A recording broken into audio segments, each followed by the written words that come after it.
Good morning sa lahat. Tara, basa na tayo ng ating libro, guys. Magandang balita, Biblia. Today is 16 July 2024. Nandito tayo sa aklat ng Ezekiel chapter 13. Ang pahayag laban sa mga bulaang propeta. Pakisabayan ako ng basa para pare-pareho tayo dito matuto. Ezekiel chapter 13 verse 1. Sinabi sa akin ni Yahweh, verse 2, Ezekiel, anak ng tao, magpahayag ka laban sa mga propeta ng Israel sapagkat ang ipinapahayag nila sa mga tao ay sarili nilang kaisipan at hindi mula sa akin. Sabihin mo sa kanilang makinig sa mensahe ni Yahweh, verse 3. Ito ang ipinapasabi ng Panginoong Yahweh, kaawa-awa ang kalagayang sasapitin ng mga propetang nagpapahayag ng sariling kaisipan at hindi ang mula sa akin. Verse 4, Bayang Israel, ang iyong mga propeta ay parang mga alamid sa mga puok ng lagim. Verse 5, hindi nila ginawa ang sirang bahagi ng pader ng sambahayan ni Israel para ito'y manatiling nakatayo sa araw ni Yahweh. Verse 6, pawang kasinungalingan ang ipinahayag nila. Ang pahayag nila ay sinasabi ni Yahweh, kahit hindi ko sila sinusugo sa kabila noon, inaasam nilang pangyayarihin ko ang kanilang ipinahayag. Verse 7, huwad ang kanilang pangitain at kasinungalingan ang kanilang pahayag sapagkat sabi nila ipinapasabi ko iyon bagamat wala akong sinasabing ganoon. Verse 8, kaya't ipinapasabi sa kanila ng Panginoong Yahweh, huwad ang inyong pangitain at kasinungalingan ang inyong pahayag. Ako'y laban sa inyo. Verse 9, paparusahan ko ang mga propetang may huwad na pangitain at nagpapahayag ng kasinungalingan. Hindi sila mapapabilang sa lupong sanggunian ng aking bayan o sa aklat talaan ng bayan ng Israel. Hindi na kayo makakapasok muli sa lupaing ito, sa gayon makikilala ninyo ako si Yahweh. Verse 10, dinadaya ninyo ang aking bayan, sinasabi ninyong payapa ang lahat, gayong wala namang kapayapaan, at kapag may nagtatayo ng mahinang pader, tinatapalan ninyo ito ng kalburo. Verse 11, sabihin mo sa kanila, naguguho ang pader na iyon sapagkat bubuhos ang malakas na ulan, babagyo ng yelo at magpapadala ko ng unos. Verse 12, pagbagsak ng pader na iyon, itatanong sa inyo kung nasaan ang inyong itinapal. Verse 13, kaya ipinapasabi ng Panginoong Yahweh, dahil sa aking galit magpapadala ako ng unos, dahil sa tindi ng aking puot ibubuhos ko ang malakas na ulan, dahil sa laki ng aking galit magpapaulan ako ng yelo upang sirain ang pader na iyon. Verse 14, ang pader na inyong tinapalan ng kalburo ay iguguho ko hanggang sa pundasyon nito. Pagguho nito matatabunan kayo, sa gayon makikilala ninyong ako si Yahweh. Verse 15, ang matinding galit ko ay ibubuhos ko sa pader na iyon at sa mga nagtapal niyon. Pagkatapos sasabihin kong wala na ang pader pati ang mga nagtapal niyon. Verse 16, Ezekiel chapter 13 verse 16, ang mga nagtapal ng pader ay ang mga propeta ng Israel na nagsasabing, maayos ang lahat sa Jerusalem ngunit kabaliktaran ang nangyari. Ito ang sabi ng Panginoong Yahweh, ang pahayag laban sa mga babaeng bulaang propeta. Ezekiel chapter 13 verse 17, ang sabi ni Yahweh ngayon, Ezekiel, magpahayag ka laban sa mga kababayan mong babae na nagpahayag ayon sa kanilang sariling isipan. Verse 18, ganito ang sabihin mo sa kanila, kahabag-habag ang mga babaeng bumibihag sa kalooban ng mga tao sa pamamagitan ng pulseras nila sa kamay at bilo sa ulo ayon sa lahi ng tao.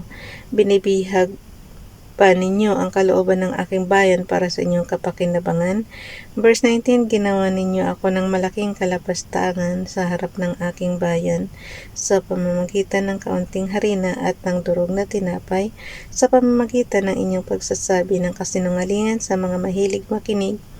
Ng kasinungalingan pinapatay ninyo ang dapat mabuhay at binubuhay ang dapat mamatay. Verse 20, kaya nga ipinapasabi ng Panginoong Yahweh, nasusuklam ako sa mga pulseras ninyong may salamangka para mabihag ang kalooban ng mga tao. Hahabulin ko iyan sa inyong mga kamay at palalayaing tulad ng ibon ang isipan ng mga taong ng mga taong nabihag ninyo. Verse 21, hahatakin ko rin ang inyong mga bilo at palalayain ko ang aking bayan mula sa inyong kapangyarihan. Hindi na ninyo sila masasakop, sa gayon makikilala ninyong ako si Yahweh. Verse 22, tinakot ninyo ang mga matuwid dahil sa inyong kasinungalingan at pinalakas ninyo ang loob ng masasama para lalong magpatuloy sa kanilang kasamaan. Verse 23, kaya naman hindi na ninyo makikita ang huwad ninyong pangitain at hindi na ninyo magagawang magpahayag ng inyong mga kasinungalingan. Ililigtas ko mula sa inyong kapangyarihan ang aking bayan at malalaman ninyong ako si Yahweh. Ulitin ko nga yung verse 23 guys. Ezekiel chapter 13 verse 23. Kaya naman, hindi na ninyo makikita ang huwad ninyong pangitain, at hindi na ninyo magagawang magpahayag ng inyong mga kasinungalingan. Ililigtas ko mula sa inyong kapangyarihan ang aking bayan, at malalaman ninyo ako si Yahweh.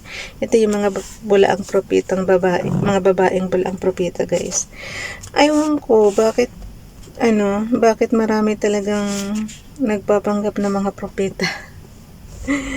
So, panahon ni Ezekiel.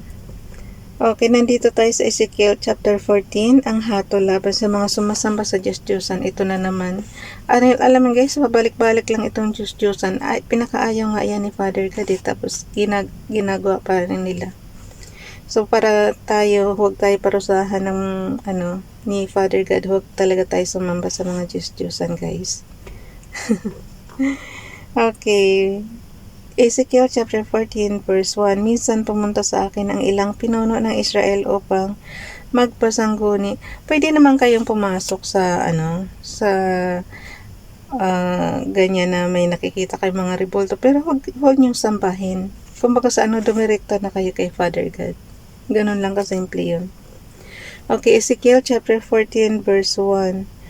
Minsan pumunta sa akin ang ilang pinuno ng Israel upang magpasangguni kay Yahweh. Verse 2, ang sabi naman sa akin ni Yahweh. Verse 3, Ezekiel, anak ng tao, ang mga ito'y nahumaling na sa Diyos-Diyosan at naibunsod sa kasamaan.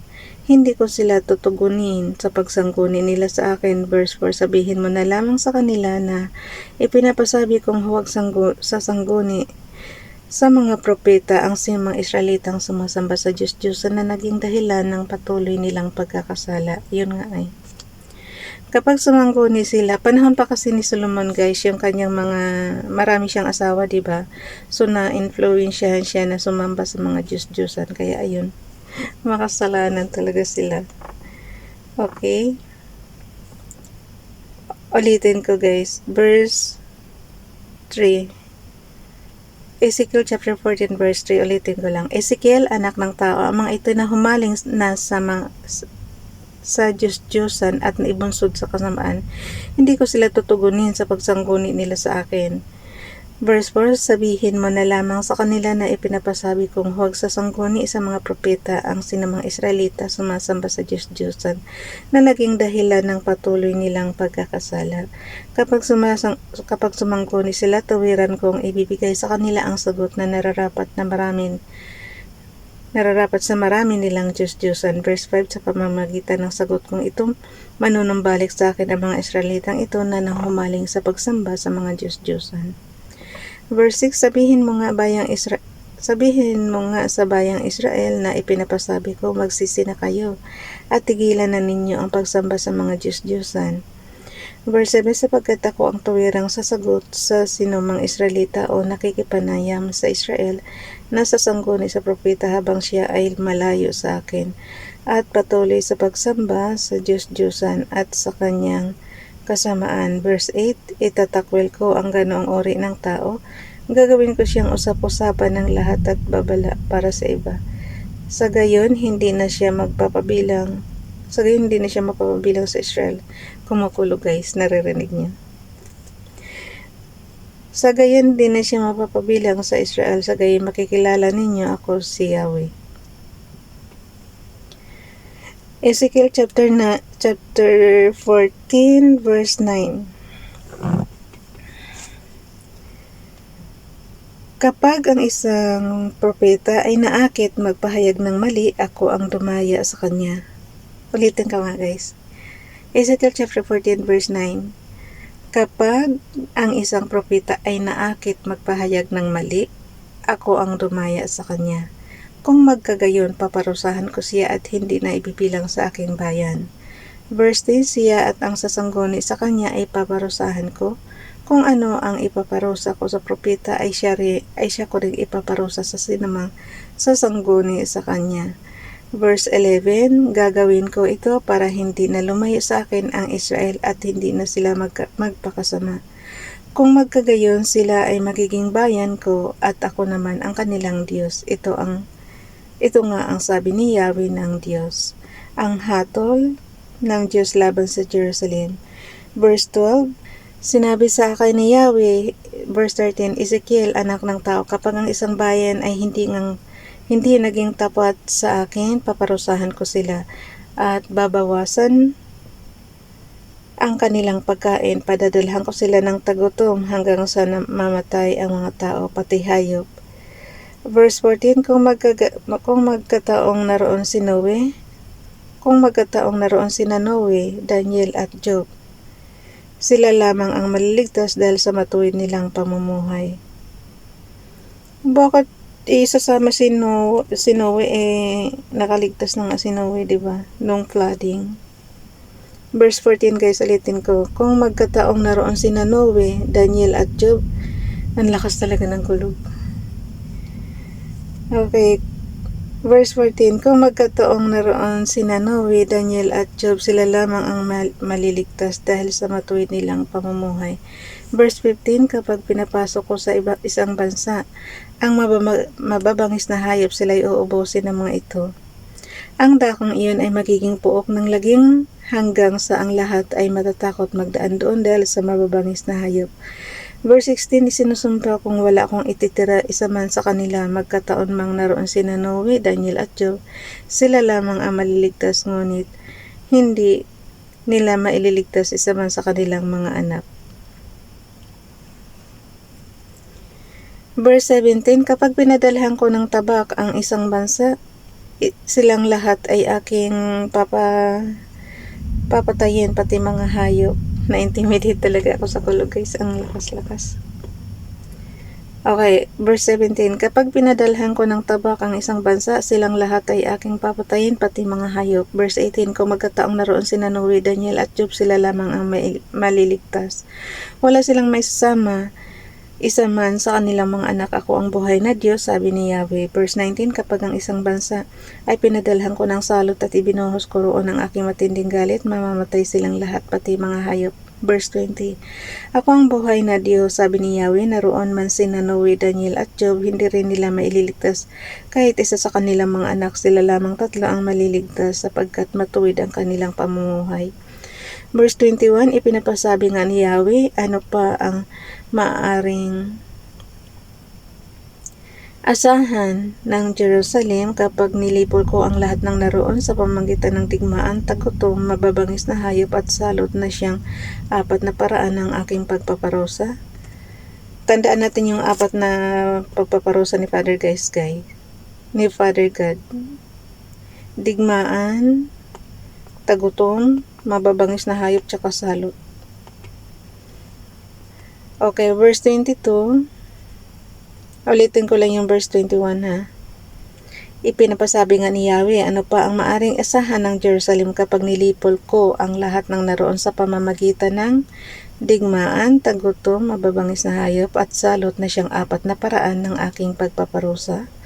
Verse 22, sakali mang may makaligtas, aalis sila sa Jerusalem, at kung makita mo ang paraan ng kanilang pamumuhay, sasabihin mong angkop lamang ang pagpaparusang ipinataw ko. Ezekiel chapter 14 verse 23, mawawala ang panghihinayang mo kapag nakita mo ang masamang paraan ng kanilang pamumuhay at sasabihin mong may sapat akong dahilan sa gayong pagpaparusa sa kanila. So hanggang dito na lang guys. Bukas na itong chapter 15. Bye everyone. God bless.